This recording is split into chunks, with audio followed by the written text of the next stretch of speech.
Welcome to Godsplaining, Contemplative Preachers, Contemporary Age. Each week, join the Dominican friars as they consider all things Catholic. Welcome to Godsplaining, and I guess a Happy New Year now that we're in 2022. There are a lot of twos. There are too many twos to say, but welcome to Godsplaining. I'm Father Jacob Bertrand. I am here today with our very own Father Gregory. Father Gregory, how you doing? I'm doing well. I am in Gaming, Austria, visiting the community here at Franciscan University's campus, and it's going well. The family with whom I spend most of my time is the family of a philosophy professor that I had when I was here in 2007, Maria Walter and her husband Tom. They have 4 kids, and they're awesome and hilarious. So, yes, I have been just living my best life, or the only life that I have to live, which I suppose is my best life. Technically speaking, it's also my worst life, but we're not going to get caught up in that consideration. How are you? Fine, I guess. Things are good. Currently, I don't know what day it is. I know it's after the new year, but like today it's like 65 degrees in DC. And then tomorrow we're supposed to get 2 to 6 inches of snow. So it's awesome. Loving that. That is awesome. Yeah.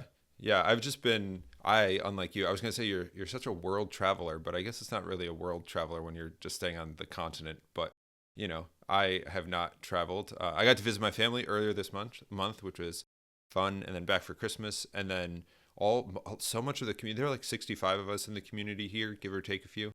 And since a couple of days after Christmas until like the beginning, I don't know, like a week, basically for like a week's period of time, most of the community's been gone visiting their family, all of the students and a lot of the priests. So there have been like 8 to 10 of us in the house, which honestly I've just loved. It's just been super quiet and just nice, different pace, change of pace. I mean, you kind of get ready for guys to come back, but it's also nice to just have a few like, quiet days, that sort of thing. So that's been that, it's super exciting. Big. And ready to, kick off this new year, which I'm sure will be, all of the promises, all of the things that were promised to us for 2021, I'm sure will be filled in 2022. So here's hoping, Yeah, boy. Looking forward. Did you make any New Year's resolutions? Great question. I didn't make any New Year's resolutions. Maybe I ought to have. I was hoping you said I can make you some would. up, but Yeah. I was hoping you were going to say that you did, because I didn't either, and that would have been my answer. So I thought I was going to be clever, but that fell flat on its face. So that's all right. What can you do? I think we have a similar theory of inspiration. It comes from the Lord. Yeah, and most things don't matter. So there's also that. Yeah. Well, great. Now that we've gotten all of that out of our system, we're going to talk about what we're supposed to talk about, what we were planning to talk about in this episode. And that is to talk about the family, particularly the primacy or the centrality of the family in the church's sort of teaching and understanding of what the married life is and what family life is. I guess the idea for an episode on this topic was kind of spurred by the Christmas season, with obviously Christmas and the Nativity, and then the Feast of the Holy Family that followed the day after Christmas. So at least from a sort of more theological, spiritual, liturgical side of things, but also I think in the last handful of months, at least in this area near Washington, D.C., which is sometimes called the DMV, which I did not, for the district, Maryland and Virginia. Which moving here, I didn't realize that was a thing, the DMV. So when I heard it, people don't say it all the time, but the first couple of times I heard it, people were talking about like the DMV. And I was like, why are people talking about going to the Department of Motor Vehicles so often? And then I realized, it is not the Department of Motor. Well, it is also, but not in this case. But here in particularly Virginia, with the gubernatorial race in November, and there was a lot of debate there with respect to public schools and the roles of families and parenting and what was being taught in the schools. And obviously this was divided along party lines and these sort of things. But that's all just to say that both the ecclesial and secular context provided some sort of, catalyst or muse to talk about the family. So we thought we'd do that. but emphasizing and reiterating the privileged role of the family, and sort of that prime, I don't know, the primacy that it has in our lives, on a sort of familial level, but also on a sort of societal level. So to do that, we'll first talk a bit about marriage and about the way by which the relationship between husband and wife sets the foundation, obviously the beginning of a family, and why that's important for the two of them. So the Catechism when it talks about the family, and perhaps this is a good way to set it up to at least step into the conversation. The Catechism talks about the family as being the foundation for holiness in society. And if the family is the foundation for holiness in society, then it's also the foundation for holiness in our lives. And the church talks about this by calling the family a domestic church, and that what is composed of family of husband, wife, father, mother, and children is sort of a locus for growing in holiness and sanctity. So I don't know, let's start talking about husband, wife, and kind of the foundation there, Father Gregory, if you want to tell us a bit about that. Yes, I guess maybe my first thoughts are just simple ones on the possibility of human communion. I think that maybe in the 21st century, our faith or our belief in the possibility of genuine human communion has been shaken a little bit.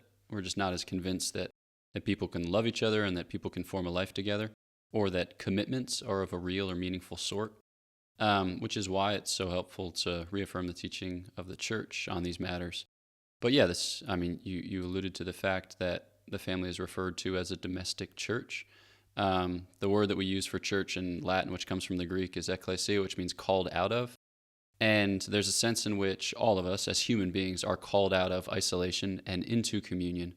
And when Pope St. John Paul II talks about this in the Theology of the Body, he talks about it in terms of like our original solitude, so that Adam has a kind of reflexive recognition of the fact that he's made for friendship, he's made for communion, he's made for the sacrament of marriage. And perhaps he comes to that recognition in the telling of the creation story in Genesis 2, as he realizes all these things are unlike him, and that he's made for one like him. And so there's something about the family, that's very reassuring or very encouraging, something that's very stabilizing. I don't know, many of us have had the experience of being sick, like you have a stomach bug for a day or two. And regardless of how old you are, like 5, 15, 55, I suspect that most of us think of our mothers like, I wish I were in a place where I felt safe, where I felt taken care of, where someone would make me toast and like pour me ginger ale and, like put on a nice movie for me. There's a sense in which family is where we belong. Family is where we're committed. Family is where we're home. And that has a huge way of, bringing about a kind of baseline sanctity in the lives of human beings. But you have other thoughts. I have similar thoughts. The first thought was when you were saying the stomach bug thing when you're like 55. I guess now that I've lived in religious life, when I get sick, I don't want anyone around me. Like, I don't even want people to know I exist. It's like, just leave me alone. But in that moment, you're absolutely right that it's because, well, in many ways, in real ways, religious life, my brothers are not my like family in that sort of sense, in parental sense. But that does highlight the fact again of that sort of that central foundational role of the family of the domestic church. And when there's, if you want to, you can look it up on your own if you want, or you just listen to us continue to talk about it. But in the Catechism in like the 1650s, around that, not the year, but paragraph number 1650s, is where the Catechism talks about the family. And that's where the Catechism talks about the family being a domestic church.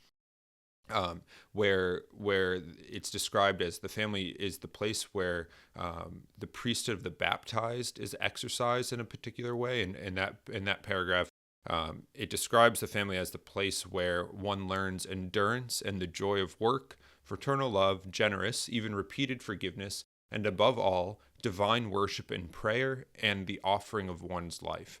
I think those last two are pretty incredible. They're all important things, but above all, divine worship and prayer. So obviously communing with God, living a Christian life, but also offering one's life for each other, but also, hopefully that translates over into offering one's life to our Lord. And we can see this particularly and especially in the sort of foundation of the family, in the relationship of marriage, I guess the relationship of marriage, in the institution of marriage, when husband and wife are given to one another through the sacramental bond. When we talk about the sort of role of husband and wife and giving each other one to the other, I think it's important to touch on this point of like complementarity, if that's the right word, for a second, and then to talk about how it is that the marriage bond solidifies the foundation for the family. So I don't know, Father Gregory, on the complementarity thing, what's I guess important for us to pick up or understand? Yeah, I think, again, in the context of the family, each of us learns that what we contribute, or perhaps more basically, what we are, while different, is good. And I think you see that in the marriage bond, that Adam is looking for one like himself, but he encounters one who is other than he, and there's a kind of richness that arises from similarity and difference. So, the equality is a baseline. And when St. Thomas Aquinas talks about the image of God, he says it's significant that Eve is taken from Adam's side. So she's not taken from his head, lest she rule over him. She's not taken from his feet, lest he rule over her. She's taken from his side that they might be, kind of helpmates. But that there's a recognition that there is difference, specifically for sexual procreation or procreation education of children, that like the fruit of their love comes about in part as a result of their difference. And you can think about that at the biological level, certainly. But you think about it in spiritual terms, that a man and a woman, come together in the difference of their love, and they kind of resolve the difference in the context of their marriage. That's to speak maybe just like a little bit abstractly, but keeping on. And the fruit of that is creative, right? The fruit of that is creative. So, you can think about that in terms of our relationship with God. We're estranged from God by sin, but as a result of our incorporation into the divine family, to speak in somewhat analogical terms, right? There is, what's born of that? Saints. And so too, in the context of when a man and a woman love each other, there's a kind of basic difference that they're two different human beings. But a man leaves his father and mother and is joined to his wife, and the two are no longer two, but one flesh. So again, it's this fact of genuine human communion that arises out of difference on the basis of equality. Which remains valid, remains possible even in the 21st century, despite all obstacles to it. Yeah. How about you? Yeah, when the church presents, I remember, I don't know if we took our canon law and marriage. We have a course that we take on canon law and marriage. I don't remember. We probably took it together. I don't remember. But usually you read canon law, it's a book of ecclesial, of church law, and it's not terribly inspiring because it's law, but when the code talks about marriage, how the church presents marriage in the code, and it's the same in the catechism, but it has this kind of beautiful definition, and it starts by saying that the matrimonial covenant by which a man and a woman establish between themselves a partnership of the whole of life. That line, a partnership of the whole of life, it's it's a whole definition of what marriage is, that one man gives himself wholly and completely to another woman, and this woman gives herself wholly and completely to this man, which, if we think about what we were talking about just a second ago, that it is in the family, in the domestic church, that we are trained, or one learns to worship, but also to offer one's life, that even this sort of establishment of the relationship is the establishment of, I guess, the effect in some way, if that makes sense, that even in entering into this matrimonial relationship, one gives oneself so as to be, so as to imitate our Lord, and as Father Gregory was talking about, so as to sort of be drawn into that Trinitarian kind of familial reality, that of knowing and loving, and in the end, I guess, at least we can just spend a second on this, that like the purpose of marriage then between husband and wife is twofold, and Father Gregory spoke about this a bit, but the first is the pursuit of holiness, and the second is the procreation and education of children, or to put it, I guess, in a more kind of appetible, less legalese kind of form, it's the pursuit of holiness together, husband and wife, that results in new life and rearing new life, and there's a real beauty to that. So and that kind of sets the reality or the scene in which new life comes, but also new life in the spiritual sense, holiness, comes through this domestic church, through this foundation, which is established in the bond of marriage. So I don't know if you have more thoughts on those things, but there you have it, at least for me. Yeah. No, I think certainly in the 20th century, I mean, up until the present day, I mean, there's always been consideration of this matter. There's always been philosophizing and theologizing on these two ends, right? Or kind of two purposes of marriage. And I think that you know, like, what is it that distinguishes marriage? Is it that it is a friendship?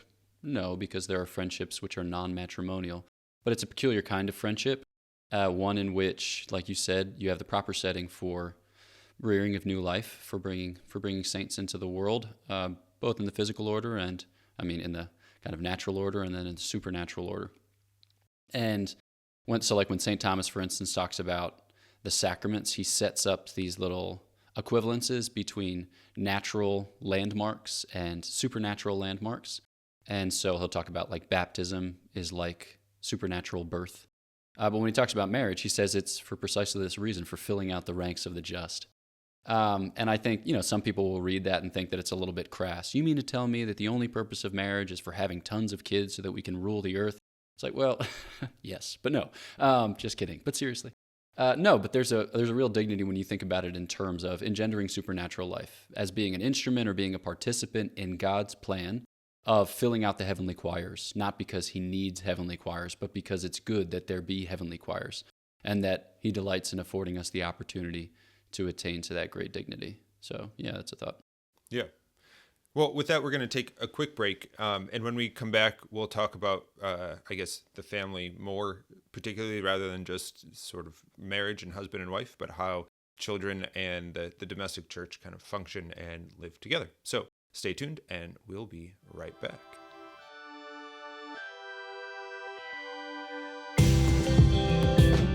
You are listening to Godsplaining.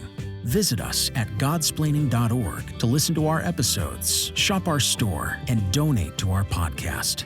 All gifts go to improving the podcast and bringing the gospel to more listeners. Thanks for your support. Welcome back to Godsplaining. I'm Father Jacob Bertrand. I'm here with Father Gregory. We're talking about the primacy of the family, of what the church calls the domestic church. I guess is that a bit tautological? The church calls it the domestic church. I don't know. You're doing great. Thanks. Thanks so much. Yes, that's so appreciated. Just totally lost my train of thought because of that. You know, we're not usually complimented. We don't usually, if you've listened to the show, you know we don't usually compliment each other. So I'm sure that wasn't really a compliment, but it still threw me for a loop. But the first half of the episode, we were talking about the at least in its foundation, the role of the family and marriage in being a locus of or a school of holiness. As I said at the top of the episode, the Catechism talks about the family as the place where, amongst other things, where we learn divine worship and prayer, and the place where we learn to offer our lives for the sake of another. Really, I mean, we could say to love God and to love neighbor.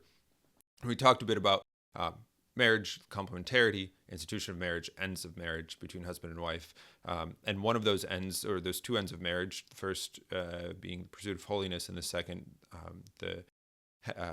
having children and rearing children and having a family. But we're going to focus, I guess, more on that second one now and talk about the Christian family. One of the things we sort of talked about it at the beginning, or at the first half, is that the family has this sort of analogical relation to Trinitarian life, that the family mirrors Trinitarian life, or we could even say that in ways that, like, the family mirrors Christ, at least in marriage, and then coming forth, you know, spilling forth into new life, that Christ being the bride and bridegroom, and the church being the bride, that there are these real supernatural kind of analogs that the family participates in. So I don't know, let's start fleshing that out a little bit, Father Gregory, if you have thoughts or comments.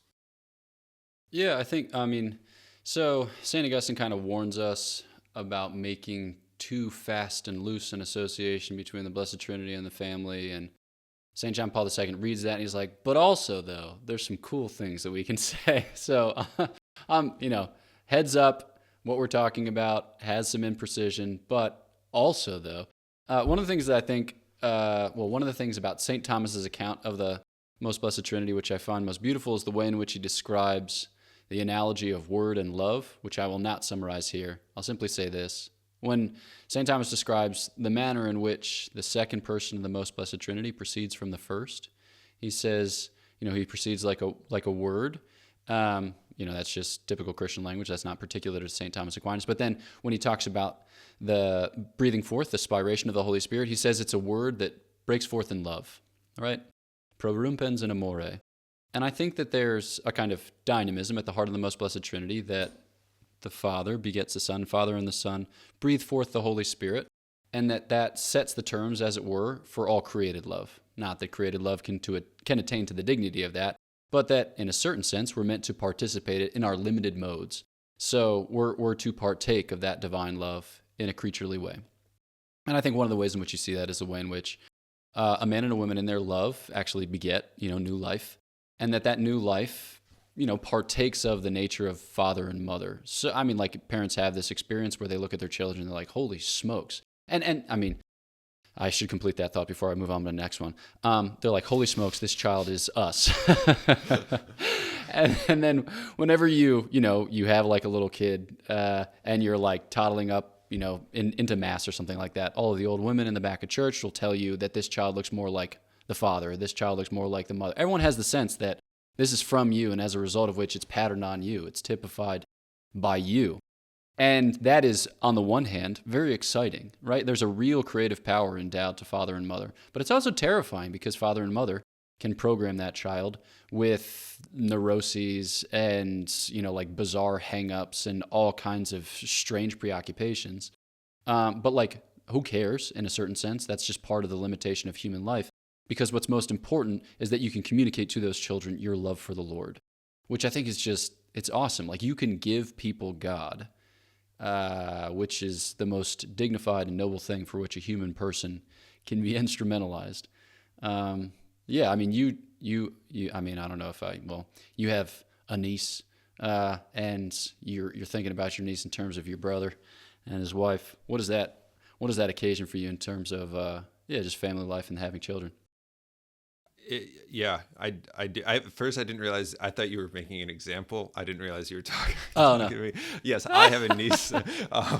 My brother, who's just a bit younger than me, their daughter just turned 5 months a couple days ago. So she's super, super small and super cute, and does what 5 months old do. And as much as she drools and eats and poops, and all of them for some reason when you're 5 months old are acceptable and cute. So she does that. But yeah, I got to hang out with her the last couple weeks ago, which is cool. But it does seeing this is my brother's first child, and having that opportunity to see just the way that changes people, but also how what you were describing actually takes form. That here is somebody, my brother, and everybody else who's had a child, but here's somebody who now has responsibility for this human being, to introduce her to the world, to introduce her, God willing, to the Lord, to introduce her to things that are good and beautiful and holy and those sort of things. And you see that reality immediately present, even just in the way a father or mother picks up or comforts a child that small. And there's a real kind of privilege and consequence there, and I don't mean consequence in a bad way, but there's a real privilege and consequence to being a parent, and it's an incredible thing. And I think a way this plays out too, and something else that we wanted to touch on is because of I guess, I don't know. Again, I know I've said this on other episodes, but it's such a kind of a cheap transition, but I'm going to use it anyways, that society we're under attack from so many angles. It's true. But the way in which over the last how many decades society has attacked the institution of the family, the church kind of says, hold on, actually, in fact, the family is the at least what the Catechism says is the original cell or the foundation block of societal life, that it's in the context of the family that anybody learns to begin to participate and live well in society outside of family life. I think the Catechism, I was going to say the Constitution, I think the Catechism even says that like family life is like, I think it says the initiation into life in society, which also then that kind of like, whoa, hold on, so if things are, or however things are done in the context of the family, you would tend to think that this is how it's going to spill over into the context of society. So if someone is taught to love well and to offer one's life and to kind of taught to live a virtuous life, you would think that would play out hopefully in a larger context. But just the opposite's true too. So if family life is not valued or not prized or not protected, and children are raised in, we could spell out a million different ways that this could be a problem. Within family life, we could see this being a problem too in societal life and in relationships that go beyond the family. So I think that's on display, as you were saying, immediately when you see like new kids or a young family, but also those consequences aren't just like, oh, you have this weird quirk, but like if the family isn't kind of protected and prized, then we see how it's not just like a bad home life, it's like bad world in which we find ourselves. So yeah. I just had one follow-on thought, maybe just a word of encouragement to parents, because I think it can be discouraging to live in the 21st century when you have to provide for your children in a setting where many societal institutions are against or seem to undermine your attempts to infuse the life of faith into your kids. But I think that in a certain sense, you can't have control over all the contingent material factors. You can have control over some. And I think there may be moments in which you're called to make heroic sacrifices in order to change educational institutions, or in order to change physical location, in order to change whatever it might be, okay? But I think the baseline is that you model for your kids the faith. And I think a lot of parents think like, okay, if my kids were to walk away from the faith, that represents a failure of mine. I'd say like maybe, but maybe not. What I think, like how it affects your kids is downstream of basically how it affects your life. What your job is, to speak about it in somewhat crass terms, is to love the Lord. Like your job is ongoing conversion. And one of the secondary effects of that ongoing conversion is that it validates the faith in the eyes of your children. It inspires your children to pursue the same. It encourages them in their own pursuit of holiness. It makes it for them a real possibility. But you can't just set about like, okay, I'm going to do this for my kids. I'm going to do this for my kids. I'm going to do this for my kids.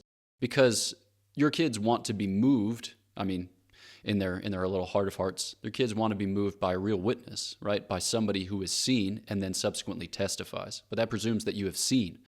So what that means is to desire the Lord for the Lord, which is something you can't fake. But the good news is all it really takes is, a response to His grace and just showing up. So that means that parents are called to a life of prayer, a life of sacrament, a life of genuine Christian friendship, a life of some penance, a life of the study of the faith, on their own terms, and for love of the Lord. Because if you pursue the Lord in that way, the chances that your children will be moved to do the same are greater. Statistically, will they be 100%? No. And if the children do fall away at some point in their lives, does that represent, again, a failure on your part? Not necessarily, maybe, hard to say, but yeah, I mean, there's no way by which to optimize or maximize. It's a matter of loving, and that's just a very haphazard business in this present day and age. So courage to parents, and for sure, we're praying for you. Yeah, I think too, one of the things that we get caught up in a lot with respect to kind of like, am I doing the Lord's will? Discernment in like the lowest kind of thing, just like figuring like, am I doing the right thing? Is that we look for metrics that are really beyond our control, and like expectation management becomes part of the problem, because even here, like as Father Gregory was saying, that with respect to family life and children, is the end game is not to be able to sort of even in the most kosher and kind of holy quote unquote ways to kind of brainwash your children, or to make them become kind of like robots and being and doing good, or to like basically not to control and manipulate, but to prepare them to make good, prudent, holy, virtuous choices. And that, as Father Gregory was saying, comes from your own continued work at making good, holy, prudent, choices in your own life that model for your children, the next generation, as it were, what is conducive to being a happy and kind of flourishing human being, one that's not kind of controlled by rash emotions or kind of a world of relativistic debauchery, but one that actually sees a good and wants to pursue it and wants it for itself. And I think another, I guess, just final word of encouragement is that, as parents, as parents raising children, you have those are the rights and the duties that are yours in virtue of being parents to introduce your children to the Lord, to introduce your children to virtue, and that's a great responsibility, but also a great beauty and privilege, and it's not one for which you have to be unprepared. Grace is real, and the marriage bond is real, and the effects of marriage are real and of family life, and our Lord desires that. So we can at least have confidence that the Lord is working and moving and is sort of the reality underpinning, not sort of, he is the reality underpinning it all. So there you have it. Any final thoughts on the family as domestic church, primacy, etc., Father Gregory? No, not really. Maybe just a little shout out to John and Sally, whose questions inspired part of the episode. So prayers for you and pray for us. And yeah, that's all I got. Great. Well, thanks for tuning into this episode. If you liked it or if you didn't, that's great. Feel free to subscribe, do all of those things on whatever platform you are using to listen to the podcast, on YouTube, Apple Podcasts, whatever they're all called. We appreciate that very much. We are, now that the Christmas season, Advent and Christmas season is starting to move past us, we'll be returning to our regular sort of schedule of live-splaining and guest-splaining, and of course our regular Thursday episodes, so stay tuned for upcoming content. And also keep an eye out, an ear open for some upcoming events, in-person events, retreats this summer. So if you're looking for something to do, we'll be announcing those soon enough. So stay plugged in for that too. Of course, as always, thank you to our sponsors. And if you're interested in supporting the podcast, check out our Patreon page. So as always, thanks and God bless. Thanks for listening to Godsplaining, a work of the Dominican friars of the province of St. Joseph. Follow us on Facebook, Twitter, and Instagram. Leave a review on your podcast app. And visit us at godsplaining.org.